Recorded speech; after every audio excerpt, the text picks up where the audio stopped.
আজকে আমরা নিজের ইচ্ছা মতো জীবনযাপন করছে, নিজের ইচ্ছা মতো যা খুশি তাই করছে।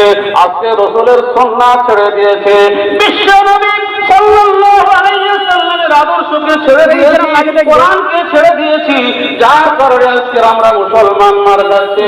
আজকের কোরআনের হুকুম যদি আমরা মানতাম, কোরআনের আদর্শকে যদি আমরা মানতাম, আল্লাহর নবী সাল্লাল্লাহু আলাইহি ওয়াসাল্লামের সুন্নাত যদি আমরা মানতাম, তাহলে কিন্তু আমরা মুসলমান এইরকম অপমানিত হতে পারতাম না, লাঞ্ছিত হতে পারতাম না, পদদলিত হতে পারতাম না।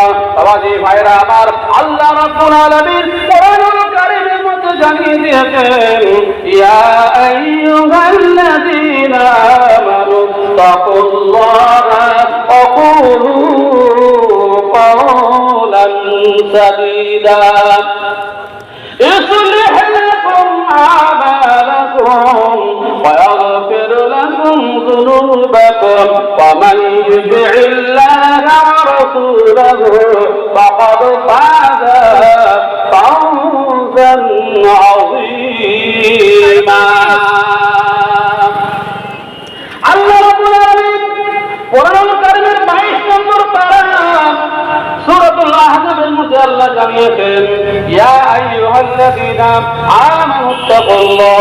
আল্লাহ রাব্বুল আলামিন বলে দিয়েছেন, আয় আমার ঈমানদার বান্দা বান্দীরা, তোমরা শোনো, তোমরা আমাকে ভয় করো, আমাকে মেনে চলো।